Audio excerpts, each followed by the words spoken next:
दीदी, ये सब क्या हो रहा है यहाँ पर? यहाँ पर अपने आप इतना सारा खाना कहाँ से आ गया? तुम दोनों डरो मत, ये खाना मैं तुम दोनों के लिए लेकर आया हूँ। तुम दोनों अभी कह रहे थे ना कि तुम्हारी माँ तुम्हारे लिए सब खाना बनाती थी और तुम्हारा ये सब खाने का मन भी कर रहा था, तो मैंने तुम्हारे लिए ये खाना बना दिया। हमारे घर में कोई भूत तो नहीं घुस गया ना सोनू? देखो, तुम जो कोई भी हो यहाँ से चले जाओ, हमें ये कुछ भी नहीं चाहिए। अरे तुम दोनों मुझसे ऐसे डरो मत, मैं एक जादुई कंबल हूँ। उस बूढ़ी दादी ने तुम्हें खुश होकर ये जादुई कंबल दिया है। वो कोई इंसान नहीं बल्कि एक परी थी।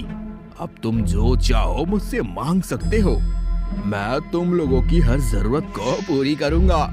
कंबल की बात सुनकर दोनों भाई बहन खुश हो जाते हैं और जो कंबल ने उन्हें खाना दिया था वो दोनों पेट भर के उस खाने को खाते हैं। तुम्हारा बहुत बहुत धन्यवाद प्यारे कंबल, तुम्हारी वजह से हमने कितने समय बाद इतना स्वादिष्ट खाना खाया, वो भी एकदम पेट भर के। वरना कभी कभी तो हमें 2 वक्त की सूखी रोटी भी पेट भर कर नसीब नहीं होती थी। मैं बहुत बुरा समय देखा है ना, लेकिन तुम चिंता मत करो, अब से मैं हमेशा तुम्हारे साथ रहूंगा और तुम्हें किसी चीज की कोई कमी भी नहीं होने दूंगा। जादुई कंबल उन दोनों के लिए 2 नए कंबल लेकर देता है और घर में 2 बिस्तर भी लगा देता है। दोनों भाई बहन अपने अपने बिस्तर पर आराम से सो जाते हैं। लेकिन रात के समय अचानक बारिश में ठंड शुरू हो जाती है। उनके घर की छत जगह जगह से टूटी हुई थी, तो घर के अंदर पानी भरने लगता है और टूटी फूटी खिड़की भी खुल जाती है और घर के अंदर ठंडी हवा और बारिश की बूंदें आने लगती है।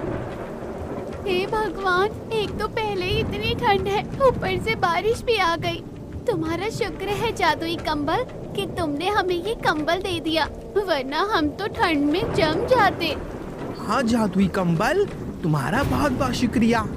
अब तुम दोनों मेरे दोस्त हो तो तुम्हारा ख्याल रखना मेरी जिम्मेदारी है। तुम रुको, मैं अभी इस बारिश का भी निवारण कर देता हूँ। जादुई कंबल अपने जादू से उनके टूटे फूटे घर को एकदम नया बना देता है और घर में कहीं भी फिर से बारिश का पानी नहीं आता। ये तो तुमने कमाल कर दिया जादुई कंबल, तुमने तो पलक झपकते ही हमारे टूटे फूटे घर को नया बना दिया। मुझे समझ नहीं आ रहा कि मैं किन शब्दों में तुम्हारा शुक्रिया करूं। अरे नहीं नहीं मुन्नी, तुम्हें मेरा शुक्रिया करने की कोई जरूरत नहीं है।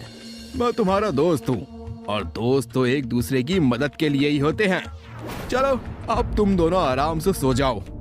उनका घर अब बिल्कुल नया हो